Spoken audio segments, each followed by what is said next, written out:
இப்போ நம்ம எங்கே கிளம்பி போயிட்டுருக்கோம் பார்த்தீங்கன்னா, நம்ம டெல்லியிலேருந்து கிளம்பிட்டோங்க. கிளம்பி வந்து நம்ம பயணத்தை நெருக்கக்கூடிய மணாலின்ற ஒரு ஊருக்கு தாங்க நம்ம போயிட்டுருக்கோம். இமாச்சல் பிரதேசத்தில இருக்குங்க மணாலின்றது. அந்த ஊருக்கு தான் நம்ம பயணத்த வந்து ஸ்டார்ட் பண்ணுறோம்.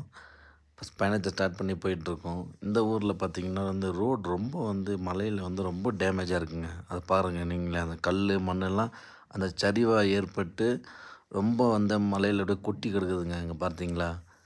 ரொம்ப வந்து ரைட் பண்ணும்போதே நம்ம மேலே கல் அடிக்கிற மாரிலாம் வந்து மேலே படுற மாரிலாம் வருதுங்க. இவ்வளோ ஒரு நிலச்சரிவு. இந்த ரோட்லாம் வந்து தாண்டி போனோம்னா ஒரு சேறு சகதியுமா ரொம்ப இருக்குங்க. டயர்லாம் வழுக்கிற மாரி ஆகுது. ரைடு டனல் ஒண்ணு பார்த்தீங்கன்னா 3 டனல் நம்ம கிராஸ் பண்ணுங்க அந்த ஊர்ல. இமாச்சல் பிரதேசத்தில 3 டனல் வந்து நம்ம கிராஸ் பண்ணுறோம். இந்த டனல் எல்லாமே நம்ம வந்து சூப்பரான ஒரு எக்ஸ்பீரியன்ஸை தருது. ஒரு வெளிநாட்டில நம்ம டனல் யூஸ் பண்ணுறாங்க படத்தில் பார்த்துருப்பீங்களா? அந்த மாரி இருக்குங்க அந்த டனல் உள்ள போம்போது. மோஸ்ட்லி நம்ம தமிழ்நாட்டில இந்த டனல் அதிகமாக யாருமே யூஸ் பண்ணியிருக்க மாட்டாங்க.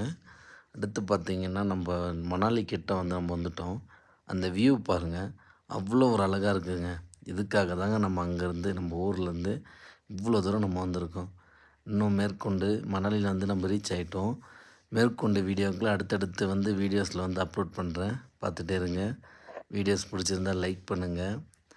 எதனா கேட்கணும்னு தோணுச்சுன்னா கமெண்ட் பண்ணுங்க.